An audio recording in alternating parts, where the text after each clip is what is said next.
Good afternoon and welcome, everybody. Welcome to our panelists. Welcome to all of our audience members who are joining us from all over the world. I am delighted to be your moderator today for our session called CHRO Insights, Reimagining Your Employee Voice Strategy. My name is Laura Rexford, and I am WorkTango's Vice President of Customer Success. I have the pleasure of leading all of our customer-facing teams. And I am joined today by an incredible group of not just CHROs. We are overachieving here. We have CHROs, chief people officers, chief culture officers. We've brought the full complement of experience and skills that will make today's session around sharing around how we can advance our employee listening strategies really, really rich. So our conversation today is going to be focusing on how to make sure we can bring real world innovation from practical leaders for leaders in real organizations today so that you can walk away with real strategies, best practices, lessons learned, things to stay away from. And we will also, my collaborator and show producer here today, Sina, will be dropping some tools and some great pieces of support into the chat throughout our session today. So you're not just going to be hearing from our panel of experts, but we've tried to codify and collate some of that expertise into some actionable tools that you can use right away as soon as our hour together is over. Before we dive into the panel, I would love to learn a little bit about all of you in the audience. So we have a quick one question poll that's designed to help us get a feel for where each one of our audience members is in your listening journey. So while that poll is running, while you are giving us a little bit about information about where you are in your journey, I am very, very excited to now introduce our panelists. So we are blessed and just excited to have, starting with Mark Edgar, the Chief People Officer at WageX. Mark is doing an incredible bit of work embedding employee voice into leadership accountability. Also, doing that in a decentralized environment, which is no small feat. He is an enthusiastic and really knowledgeable collaborator and thought leader, so much so that he is the co-founder of Future Forward, which is a community for HR professionals, just like all of you, designed to help you build your capabilities and confidence so that when you are leveraging opportunities that present themselves in this new way of work and kind of the future of work, you've got a resource center and great practices and advice through Future Forward that you can rely on. So not only is there an incredible website that Mark and his team produce, they also have a weekly newsletter and they deliver a podcast. So we're going to be dropping a couple of links and resources if you're interested in checking out some of those resources that Mark makes available to you in the market. So Mark, we are so delighted to have you. I can't tell you how much I'm a little nervous. You're usually the host and others are the guest. I appreciate you doing the role reversal and looking forward to some feedback and pointers from you afterwards. So thank you so much for being here, Mark. In addition to Mark, I am thrilled to welcome Valerie Patika, the Chief HR Officer from Toronto Zoo. Now, Valerie is a well-known, passionate advocate for employee safety, mental health, diversity, equity, inclusion, and accessibility. She started her career at the ground level as a generalist, and over time has worked her way into the chief HR role at Toronto Zoo. Now, she hasn't always been with the zoo. She's worked in higher education and in tourism and in other industries. So employee listening and listening to guests and other cohorts has really shaped Valerie's practice. And over time, not only has she built an incredible practice as a leader, she makes sure to give back to her community. The latest work that Valerie is delivering to all of us is as an author of an HR fundamentals course that is part of a certificate program at the Toronto Metropolitan University. So she's codifying her expertise and teaching the next generation of HR leaders. So thank you for all of that advocacy, Valerie, and I can't hardly wait to dig into some of your experience. Thank you. Thank you so much for being here. Next on our panel is Frank Monteleone, our Chief People Officer at Rexall. Before the session, I was saying I was going to have a really hard time not putting an Italian accent on Frank's last name. So I think I made it. But Frank, you are a man of culture and a master of building cultures in organizations.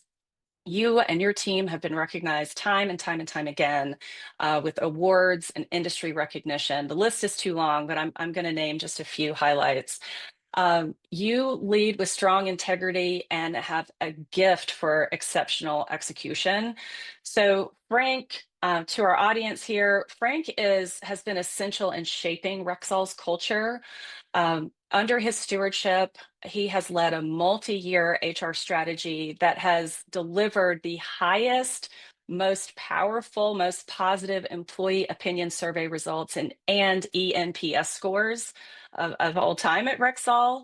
So we are talking to somebody who, again, not only has been recognized as top place to work in Canada, best places for women to work, Canadian HR Team of the Year several years running, but also someone who really knows how to execute within a business to listen, act, and create a culture. Finally, and I think one of the most interesting elements here that Frank will offer in his expertise to us is culture often can be viewed as something quite soft, but Frank has played a critical role in delivering a high degree of business acumen as a people leader as well. Frank oversaw a complex collective bargaining experience or process that secured the future for Rexall. So to see a people leader step into that kind of role and not only drive incredible culture, but also protect the operating and financial stability of an organization is something to be really proud of and celebrated. And we are thrilled that you're going to share some of those experiences with us today. We're really ready to learn. So thank you for being here. And certainly, we also have Ryan McElhaney, our Chief People and Culture Officer at American Eagle Financial Credit Union. Ryan has a long history in financial services. And throughout his journey, he has been an early advocate for bringing data and making sure data played a significant role in how work experiences are optimized and how impact is delivered. So Ryan is incredibly passionate, not just about leadership, not just about culture and inclusion, as well as the future of work, but he is modernizing the way survey strategy is empowering managers. And a lot of that is rooted in real-time insights that can drive action. So here we go with that data element. So Ryan's going to share with us some great insights and current point of view on how data really can help drive action once you collect it through a listening experience.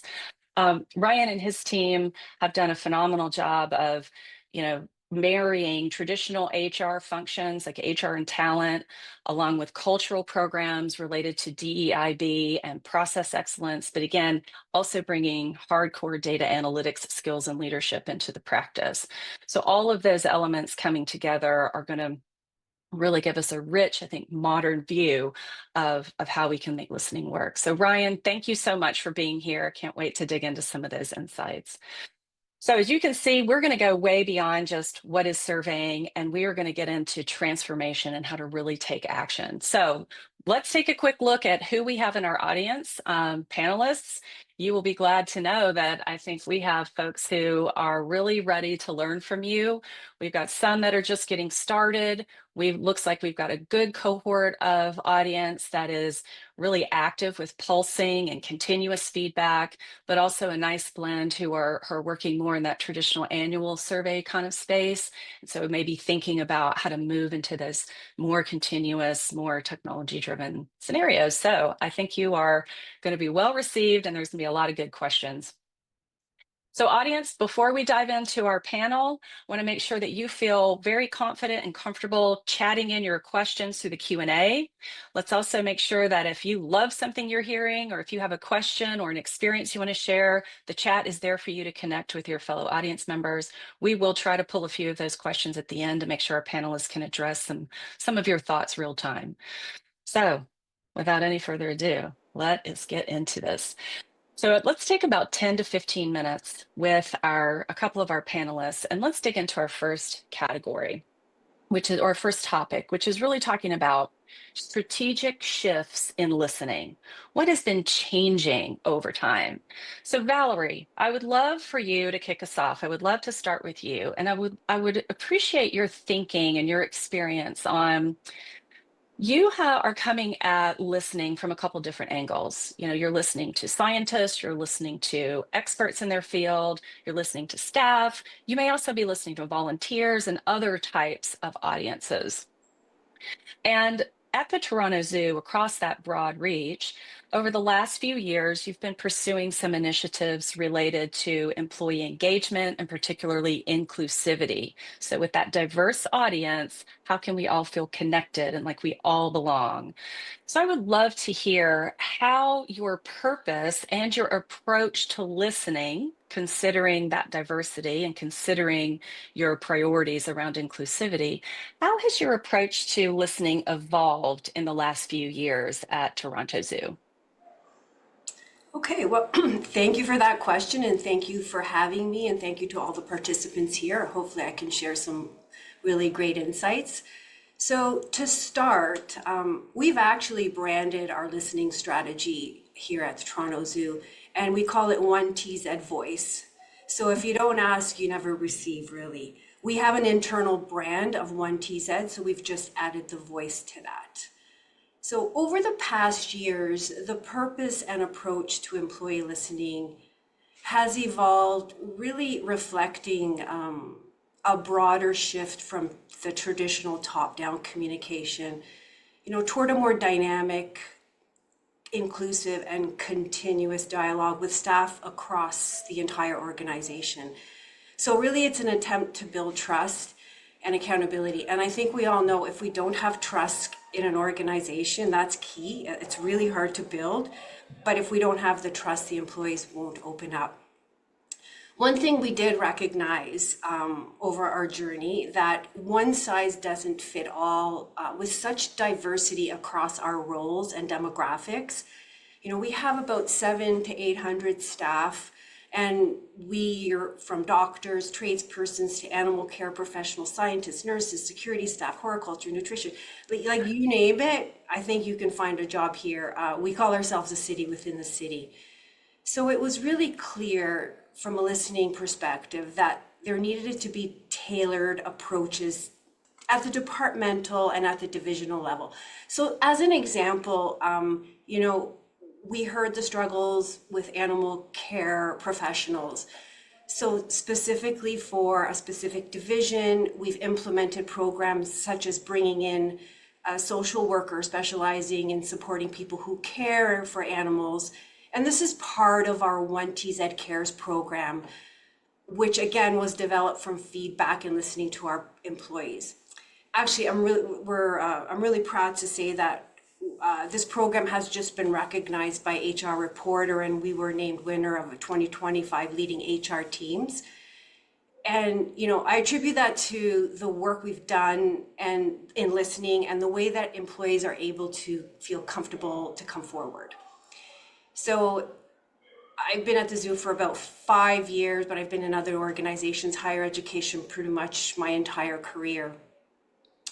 In previous organizations, including my early years here at the zoo, we really relied on annual engagement surveys. Actually, sometimes they weren't even annual. We were doing them twice a year to gather employee feedback.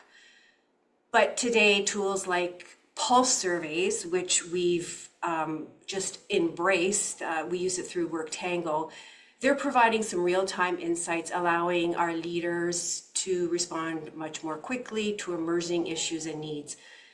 I mean, I think we all know things change on the daily in the world, in our work life. We cannot wait to gather the feedback. So really what the shift means is we're no longer waiting a year to understand how employees are feeling. Instead, we're consistently tapping into their experience and making adjustments along the way. Another key evolution is the emphasis of psychological safety and empowerment initiatives like feedback loops. So we actually use WorkTango. We try to be creative, and we have created a solutions box.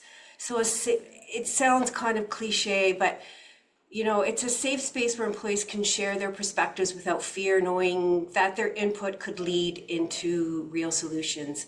We stayed away from suggestion box, and we wanted people to hear that they could actually provide a solution, that we were listening.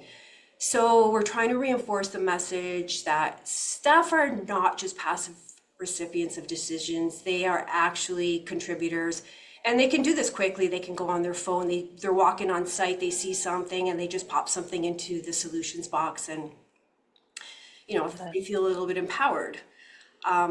We've brought in our definition of listening beyond just identifying problems. It's now about connection and belonging, and we've actually belonging is now part of our new strategic plan. And in addition, we've really upped our game in the town halls and listening and informing and ensuring we actually are aligning with our strategic goals so that everybody is aware. We've actually aligned every position in our organization to our strategic initiatives. So we are guardians of wild. What does it mean to be a guardian of wild? And we actually went out for consultation and we listened to each of the individual areas of how they understand the strat plan and the why. How are they a guardian of wild? We actually created a little brochure, and every position has, well, it's kind of a big brochure, but every position has, how is your role impacted? How do you add value? I think it's really important to people. We heard loud and clear that recognition was a problem across the organization overall, so we implemented WorkTango, but we had to be very creative in the ways we use it. We're a city not-for-profit organization. We're not able to give away big monetary gifts, so we solicited staff to determine what was important to them, and we got some really great ideas, just things that we can actually do. Believe it or not, people want pizza lunches. Our horticulture team make an arrangement, a special behind the scenes tours with their families. So these are things that are easy for us to implement and with what staff want. We actually have a communications task force that help the organization learn from others and amplify employees. So for us, listening involves really also but we're very involved in the community. For us, listening involves being connected to what's happening in the community around us. As many staff live close to and work close to, live close to work. So we work very closely with our community partnerships, our social services, our colleges, and our universities. And we share and learn supports for them. So we do tons of collaborations with our community partners. So having said all that, we can do all the work. It's a journey, but we really need to show meaningful actions along the way. You really need to walk the talk. We need to keep staff updated. And that's one of the biggest things, we don't really know what's happening. So it's really important, and we really focused on ensuring that there were meaningful actions and showing that we are listening. So at a very, very high level over the last 3 years, some of the things we have done, and you can ask questions to me about this after, but we do pulse surveys in real time. It gets super tricky too because we don't want to do too many. People do get survey fatigue. We have a Zoo U Day, and it's we've heard we have 700 acres here, so staff do not get to connect. Some people are at computers, some people are not. So we have a one-day staff conference. We shut down the zoo. We actually have a conference for our staff where we have keynote speakers, breakouts, and we treat the day like a conference for our zoo where staff can actually connect. We've really upped the games with town halls, what's going on, and we heard people love to be in person. That's why we have the town halls more often, and because we are spread over the 700 acres, people love to connect. We have our solutions box. People feel like, how can I help? How can my voice be heard? And recognition platforms, like I've mentioned, we have non-monetary And we've become really creative around doing that and ensuring that we listen and we continue to adjust what does recognition look for our staff. Our One T's I in love that. yeah, our One T's that care health and wellness programs, which focuses on the 13 factors of psychological safety in the workplace. Really, again, that was just listening to staff, and that was created by the Canadian Mental Health Association. We follow that model, but we listen to staff to what their needs are. We've And enhanced our social events, and really, we have all this, and then at the very, very end, really important and super tricky, but we do, what is the impact? We continue to make sure that we have to measure using the metrics. How are we actually moving forward? Where are we moving backwards? And I think we take we're okay to make mistakes. We're not always perfect. And something's not working, that's okay. It's a journey and it will never end. yeah, and I appreciate so much of the practicality combined with the philosophy there, Valerie. I've heard a lot. I've heard pulsing, I've heard tailoring, which is very practical, heard connect people live when you can, activate feedback loops. I mean, you've just unpacked a whole lot of great philosophy and practice. So the journey from where you were of listening one time a year to this more continuous, fully engaged, connected state has taken a lot. I would love now to have Mark engage here because, Mark, your specialization or where you spend a lot of time thinking and focusing is okay, if this is where we are, what's the future of work really looking like? Where are we going with as a result of some of this feedback?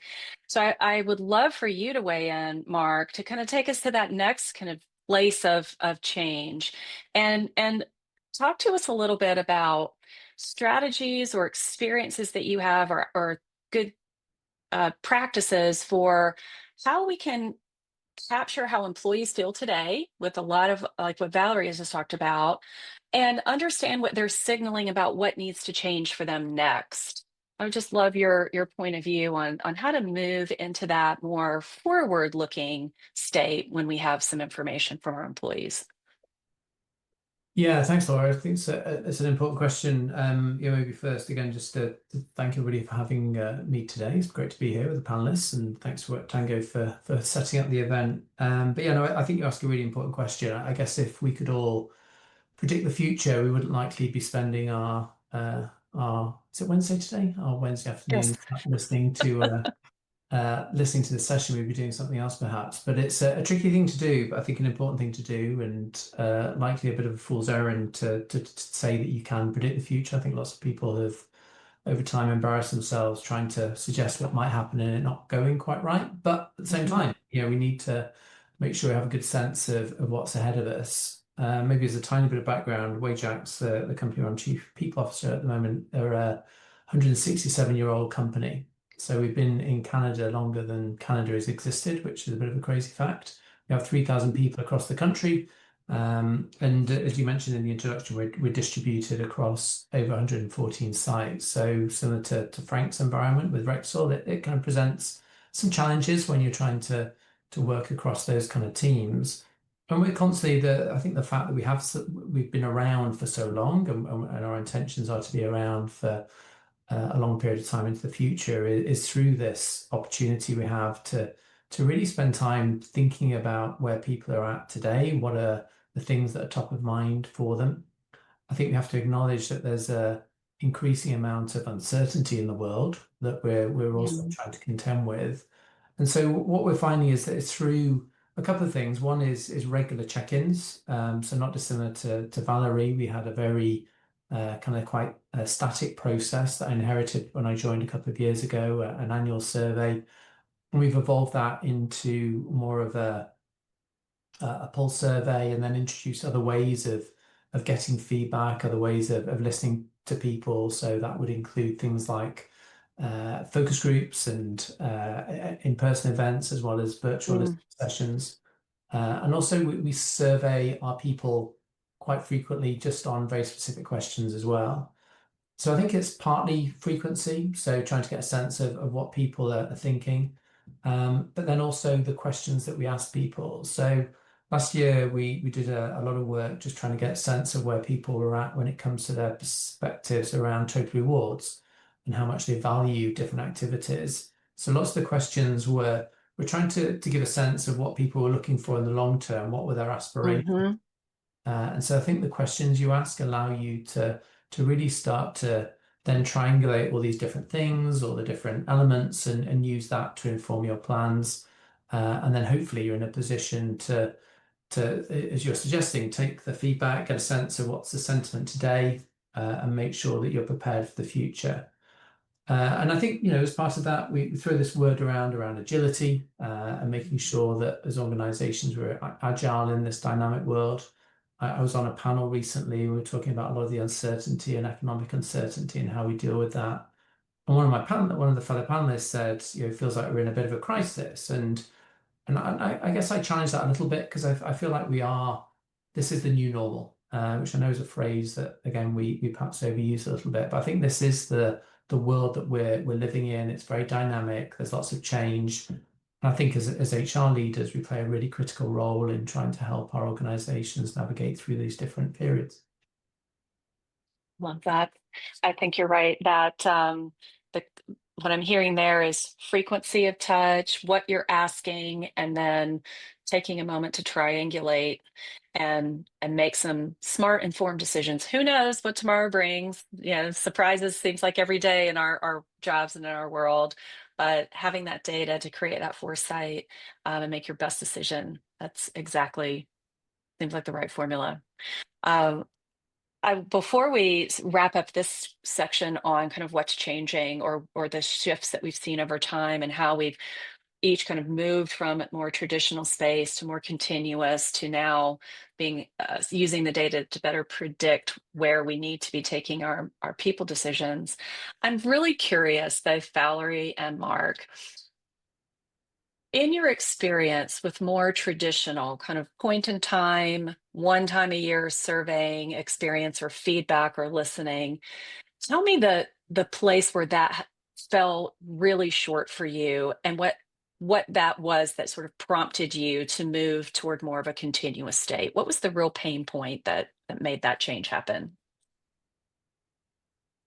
I mean, by the time we received and analyzed annual surveys, sometimes we had 2 years of data, the organizational climate, had often shifted, whether due to seasonal demand, staffing changes, new initiatives. It was really hard to play catch up. Like, it's Mm, just so much information. What do we do with all this information? It was virtually impossible, right? You can get yeah. dribs and drabs, but it just wasn't a holistic approach. So speed in the face of this dynamic environment that Mark was referring to, that was the catalyst for you. You just felt you weren't able to keep up and you couldn't move fast enough doing this one time a year. Yeah, and Totally makes sense.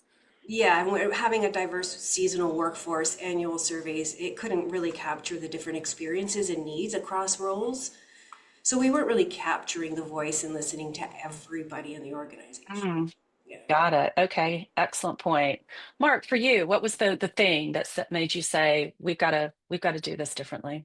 Yeah, I think similar to Valerie, but there likely wasn't one thing. I think it was a combination of things and trying to respond to that. But certainly speed was a key part of it. I think very few of our business cycles these days run on an annual cycle. I feel like we're looking Mm, at it on a much more frequent basis. So it's always felt a little bit counter to how we review other things. We look at you may look at sales figures on a daily, weekly basis. You're doing forecasting on a weekly, monthly, quarterly basis, depending on your organization, etc. So I think you have to kind of respond to that dynamic to a certain extent. And I think it's also, and this isn't deep psychology here, but just keeping it front of mind for people. I think if yeah, you're, if somebody's results are collecting dust on a metaphorical file somewhere on the shelf, then it's not really adding the value. So it's a good way of kind of prompting and nudging people, I think, as well. makes great sense. Absolutely. And an excellent point of nothing in business works on an annual basis anymore. Nothing. You're absolutely right. So why should our employee listening strategy operate out of sync with the cycle of our org? That's a really great insight. All right. Thank you both so much. We're going to shift a gear a little bit and move away from kind of what's been changing into getting a little more focused on now that you're at a place where you've listen to your employees. Let's say you've collected some feedback, whether it's once a year, whether it's on a continuous basis, doesn't matter where you are in your journey, you can still optimize. But optimize means taking action. That means understanding your data and taking some type of action that leads to the outcome that you're seeking. So, Ryan, I would love for you to kick us off in this part of the conversation and talk a little bit about some of the practices that you and your team have implemented related to how are you equipping your leaders with that data?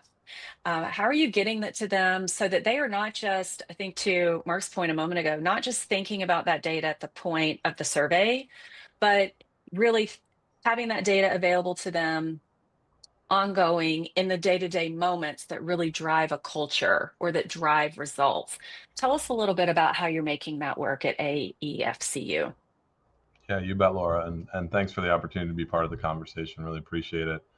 Uh, well, for one, I think we're really trying to get our leaders to work with purpose, and in order to do that, we have to live it by being really explicit in what is the purpose of our survey program. And it's really not about the surveys themselves. It's an important piece, but it's a backbone in a broader continuous improvement loop that we're trying to build to design a purposeful culture that aligns with our org strategy. So that means it's a collective endeavor that we're all responsible for, and that sets us up for some of those more practical interventions. I think that also applies to each survey level as the survey strategy evolves. I think some of the other panelists have made great points about you have to be agile in the way that you apply it. So some surveys might be more broad, some might be more focused, and making sure as we get to each one, we're very clear with leaders and what that survey is for, what the purpose is for participants as well.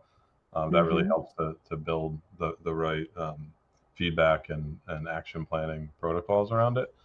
We're in the financial services industry, as you can imagine, it's highly regulated, and having been in a much larger organization previously, I think the same elements exist. But even in a smaller organization, we're lucky that we have a really long tenured staff. We have a lot of loyal team members here, but it also means that they've evolved with the organization this is the biggest place they've ever been at the biggest moment it's ever been. So a lot of the management structures that are more suitable for more of an industrial era type of small organization mindset still permeate because people haven't been given the tools. So as we start to help people understand that we're in an environment now where culture is the operational model for an organization or operating system for an organization, we spent a lot of time just helping them understand some of those key concepts.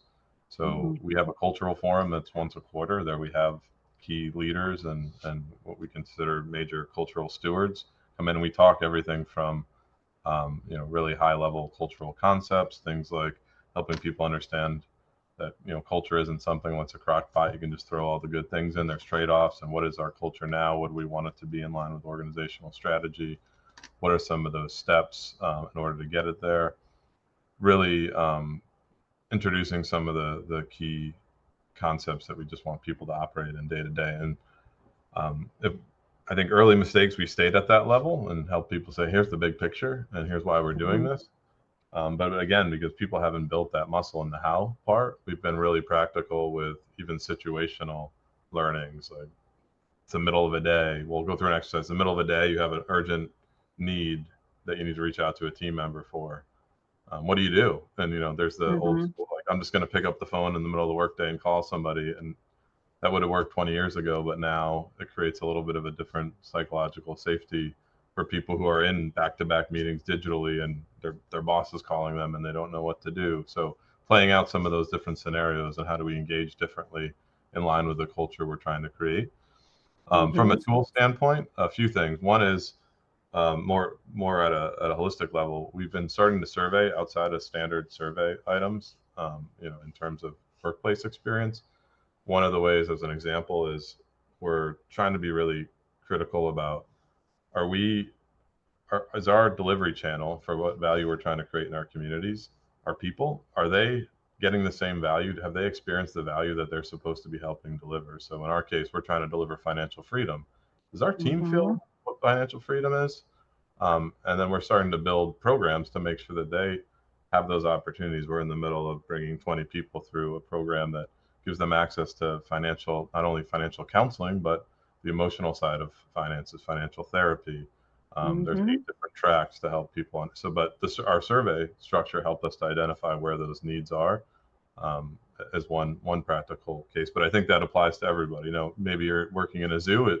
It's a different construct, but you are delivering a certain value to the community, and you want people to feel, that same sort of magic as they're delivering it to others.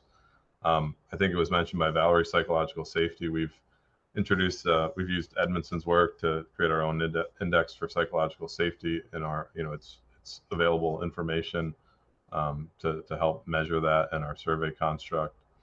And then one really super practical item that we've inevitably, no matter how good your survey strategies, you can't drill down on every element of the work experience and Mm-hmm. the team member value prop.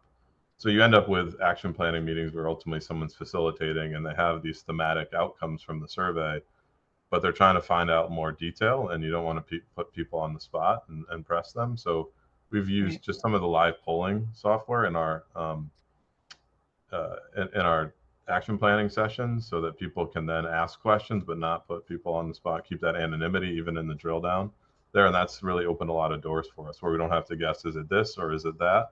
We Mm-hmm. have an opportunity to get further into it as conversations start to take shape. So just a That's few of great. the things that we're doing. That's great. Again, so much richness there. Just to call out your point about is your employee base feeling the outcome that you're trying to achieve? That's right on. And how does feedback really influence your decisions in that direction? And I love the way you haven't found a way to leverage a piece of technology to preserve that anonymity, to make people feel safe and confident and comfortable that they can say what they really want to say so that we can make the right decisions, but do that in a way where people aren't put on the spot or feel too vulnerable. So, love those practices. And I know that as we think of your environment compared to a different environment, say like Rexall, Frank, where you are, let's talk a little bit about mindset, because both Frank, you and Ryan focus a lot, everyone here, but you two in particular focus a lot on culture. And culture certainly comes to us in a lot of ways, but mindset is a really big part of culture. And I think you have some incredibly unique experiences here around how have you successfully shifted the culture? How did it work at Rexall, where you got people in the mindset of, I'm accountable for this feedback. Someone took the time to give it. I need to understand it and act on it. How did you create that mindset of accountability and that sense of empowerment for your leaders to take ownership and really follow through? So thanks, Laura, and good afternoon, everyone. Very glad to be here today. At Rexall, the shift really happened when we realized that listening alone wasn't enough. We had a very strong continuous listening strategy, with surveys, pulse checks, and the like, but we weren't always great at showing people that their feedback led to action. And we came to a necessary realization that feedback without accountability ends up just being noise. And that noise can create speculation and distrust. So we evolved our approach from listening to one of more of understanding. And we developed a continuous understanding approach where we're really digging into what employees are telling us, why it matters, why it needs to change. And that mindset shift helped to move us from collecting data to being truly more accountable for what we learn. And look, I'll be honest, it's forever a work in progress, but the biggest shift has been seen culturally, and that is that feedback is seen as a two-way street at Rexall, and the more we act on it, the more trust we can build. Mm. There are definitely a couple quotable quotes in that, Frank. Thank you so much. You may have already given some insight into this follow-on question, but it bears repeating, so I'm going to ask it anyway. Sure. Ryan, I would love for you to jump in here too, because you both have talked about how you've taken, uh, how you've moved your culture toward this ownership level and really getting leaders to take action. And I love what you said, Frank, about feedback without action is just noise. Um, Talk to us, both of you, please, about what was the biggest barrier to that? What was the thing that was hardest to overcome in making that shift to getting out of the noise and into understanding? Ryan, you want to go first, or I can? After you, Frank. Go ahead. Yeah. Well, I think for us, there were really two big barriers, accountability and a lack of follow through. Leaders often will collect feedback but fail to act decisively on it. And what moves the needle is embedding accountability. So for us, it was tying action plans to low scoring, but yet the high impact factors of engagement that are critical to moving that engagement needle. Also having leaders engage their entire team in building out action plans on survey results is very collaborative. It's inclusive, gives everyone at a seat at the table and a voice. And at the end of the day, it's about trust. So when employees see that their input is driving real change, they stay engaged. And that's when culture really starts to grow. And for us, we saw this propelled in our employee net promoter score, the ENPS. We're at plus 51, and that's a movement since 2019. And that fosters a workplace where employees feel valued and empowered. Mm-hmm. Love it. Trust happens when they see movement. Yeah. Right. Ryan, what would you add? What was the biggest challenge Yeah. and how'd you get past it? I think Frank nailed it. And I think clarity is another part of it. I think sometimes, even from a mindset perspective with leaders, especially leaders who don't operate in the spaces that we do, we're giving them a new number or a new set of numbers. And a lot of times that's in different worlds, widgets and other elements where it's just an output measurement. But when we're trying to create a growth mindset, we're trying to help people understand that this is all like a feedback loop that we're trying to create, that we're not looking for perfection. We're looking for opportunities to grow. So there's no, culture isn't a living, breathing thing, and it's always expanding. And so it's not about the number; it's about what we can find through the process to iterate and be better. On the clarity side, again, I think one of the challenges I've seen is people understanding what is, broadly, what is the purpose, what commitments are we making, what are the timing and cadences.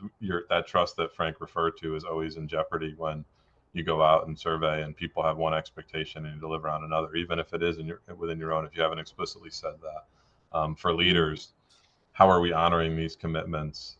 Clarity on what you do and don't do with feedback. And don't assume everyone knows. There's certain behaviors that close it down and open it up. We want to keep that water flowing. And then for participants, how do they know that their anonymity is protected when folks are less comfortable sharing otherwise? What are the expectations there? I think the first survey that we did when we switched to Pulse here, when I came on board, we had been recognized as the best place to work and positioned ourselves top quartile. When I went out, instead of sort of highlighting all our past achievements, and just was really explicit, and this is a totally anonymous platform, here's our commitments, suddenly our scores came in and they were 20 points lower than the prior. And that was the happiest day we had, because now we know the real deal and we can work from the real deal. We're not about just trying to post a number. So that's another big thing for participants. What can they expect from the feedback? I got caught by someone even after it was a learning for me, even after we were more mature in this, that someone in our call center stopped me and said, "Hey, I put something that we should do in the last survey and no one's done it yet." And it was a call that we haven't been clear on. It's not an input output direct one-to-one. All of these are consideration points, but we can't simply respond to every single and sometimes conflicting request for changes and redefine what that action plan. But again, without belaboring it, I think Frank nailed it. Trust is the most paramount part, and all those other elements are helping to either build or preserve that, so that water keeps flowing. Yeah. Clarity, clarity, clarity contributes to the trust. That's what I'm hearing. All right. All right. So we have a lot to chew on. You guys have given us a whole lot to think about. Um, let's take a moment and kind of change the pace a little bit. So while our audience is processing all of the deep thinking and the deep experience you've just shared, I would love to make sure that our teams walk away, our audience walks away with a lot of great experience and practice. So let's do a quick fire round. Panel, what I'll do is I will pose a question to you. Give me your 5-second answer, like quick fire answer, so that we hit on some really common questions, really hot topics, and we get all of your collective experience in like 5 minutes. Okay. So I'll start with Mark. I'll ask you to call out first. We'll just go through this list and I'll just call your names and give me your answer here. Okay, so quick fire round question 1 is one listening mistake that HR leaders should avoid. Mark. I came off mute, Laura, so I didn't waste my Yeah, 5 seconds. I would say taking the results personally, and I'm going to have 2 here, and trying not to fix everything. love it. Valerie, what's one mistake HR leaders should avoid? One mistake is one size fits all approach.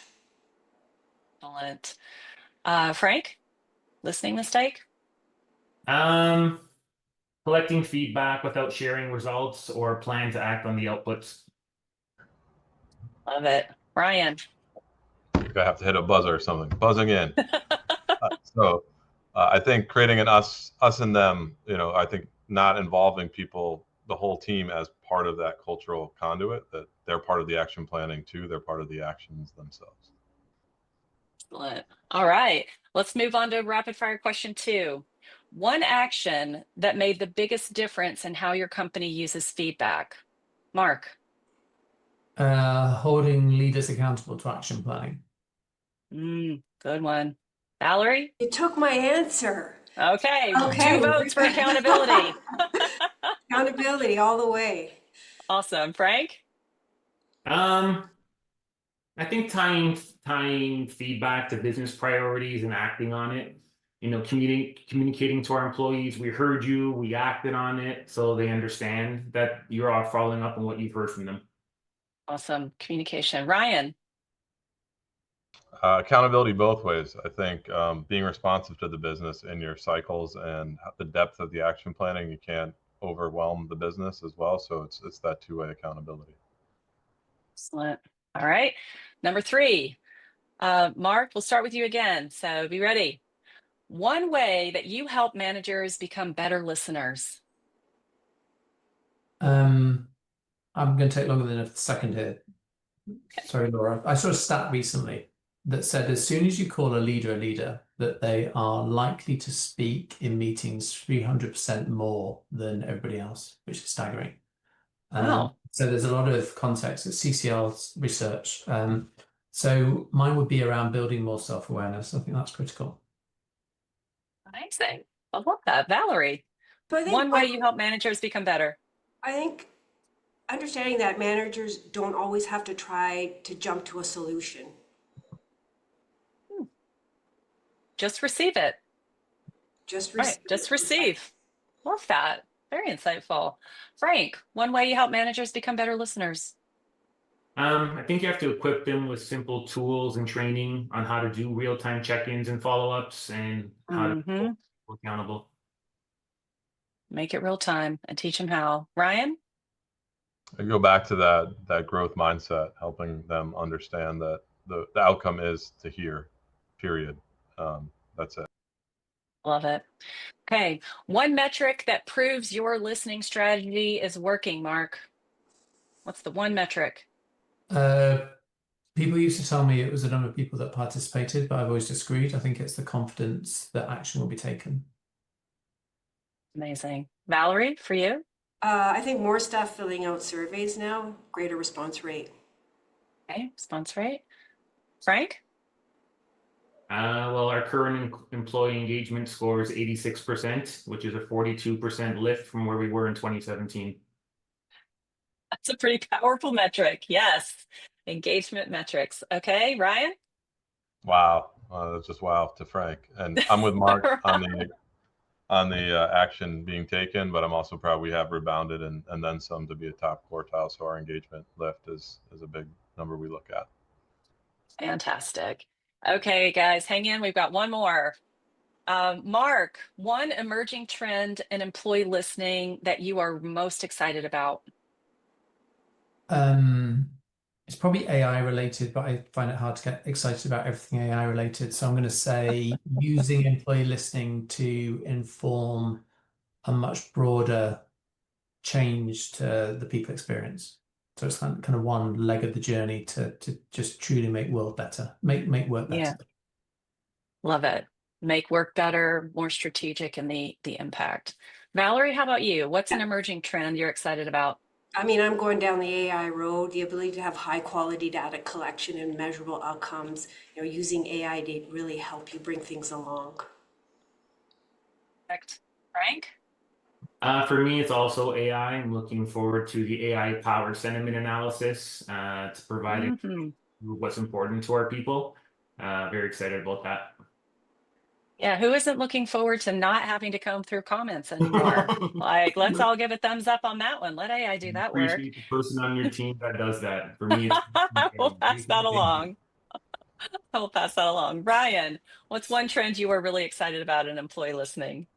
Yeah, building off what everyone said, I think AI, I think that it's not going to be long before not only our survey content, but when we can map together preference data uh, and then digital exhaust from the team member experience throughout every point we can together and train models to predict activity or where people are and be able to intervene and send managers prescriptive insights. That's a day I'm really looking forward to, and it's not too far away.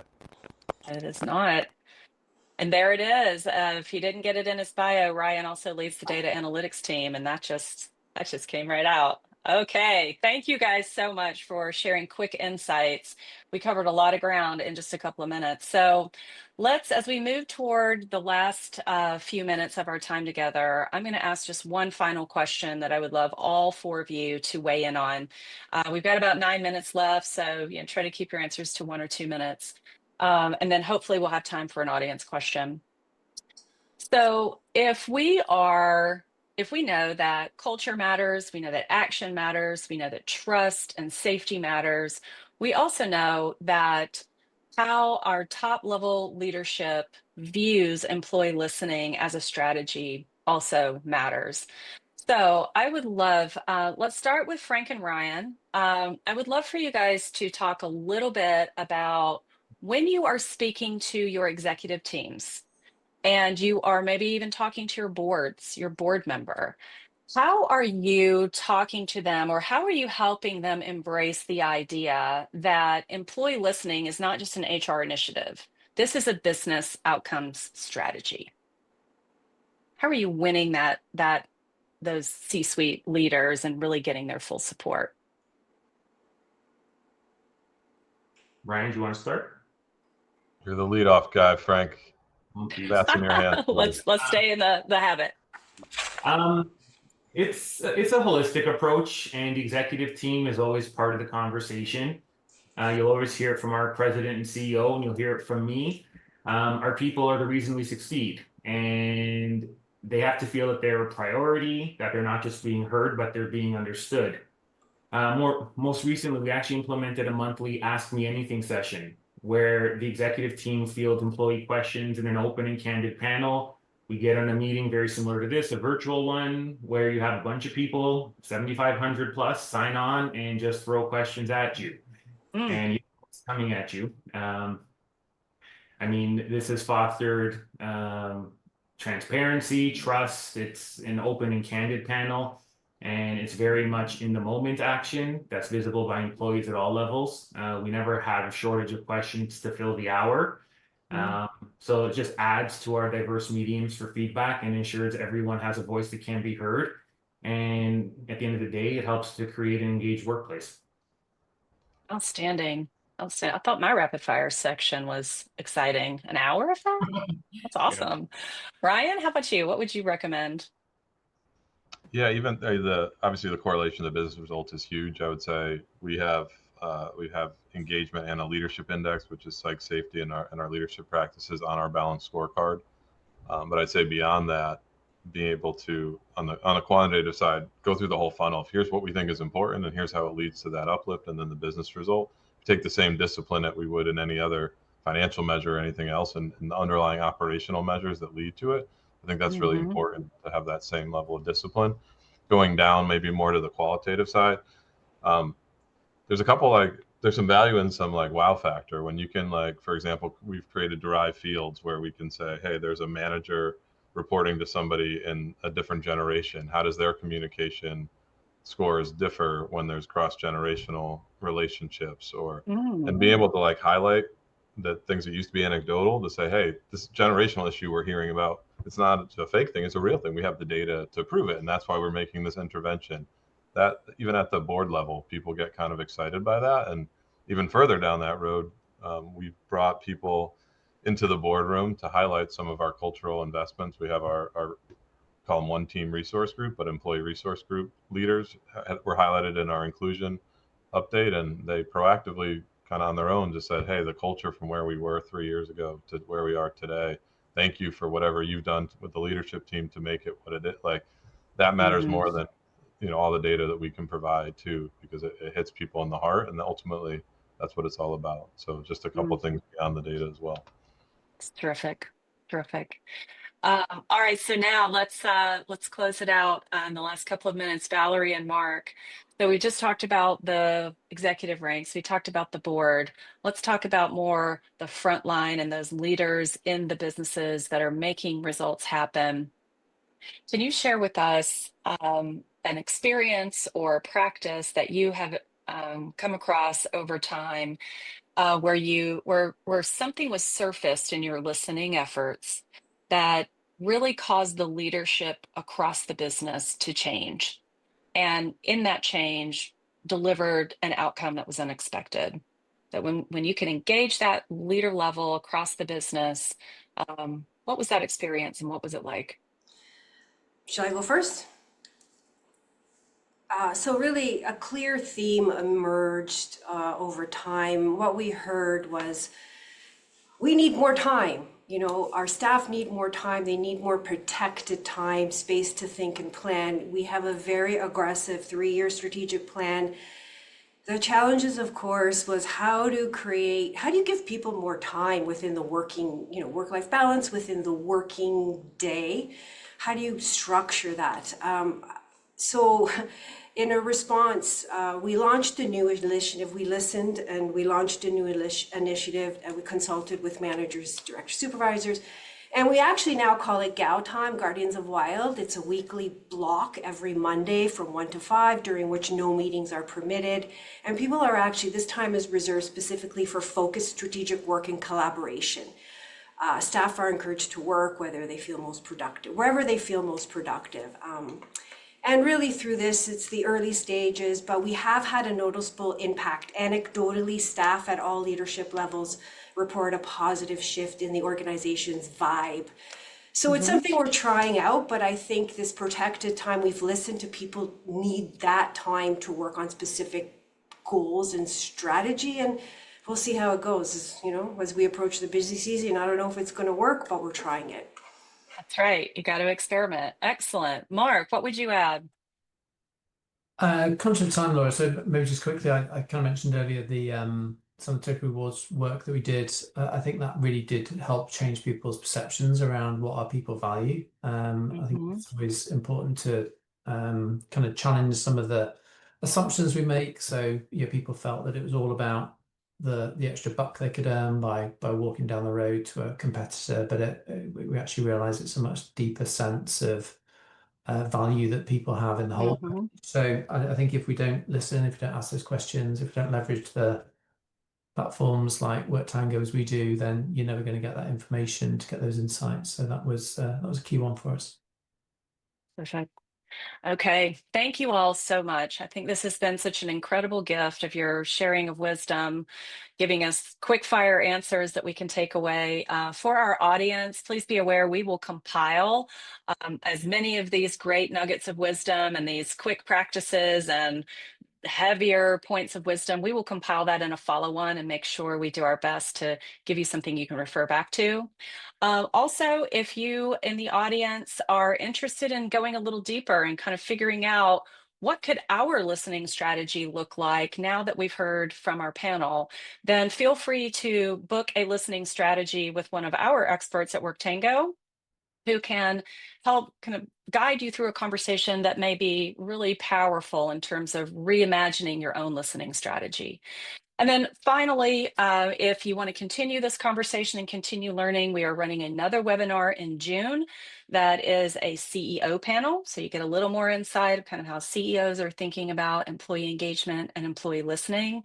And while I am absolutely certain that is going to be one heck of an event, I think they're going to have a tough time beating what we heard here today. So Valerie, Mark, Frank, Ryan, thank you all again so very much for not only being WorkTango partners, but for sharing your expertise with this audience today. We are so proud of you and so grateful. Now, everybody, go have an amazing day. Keep listening, and we hope to see you in June. Thank you all. Thanks, Laura. Thanks, everybody. Thank you.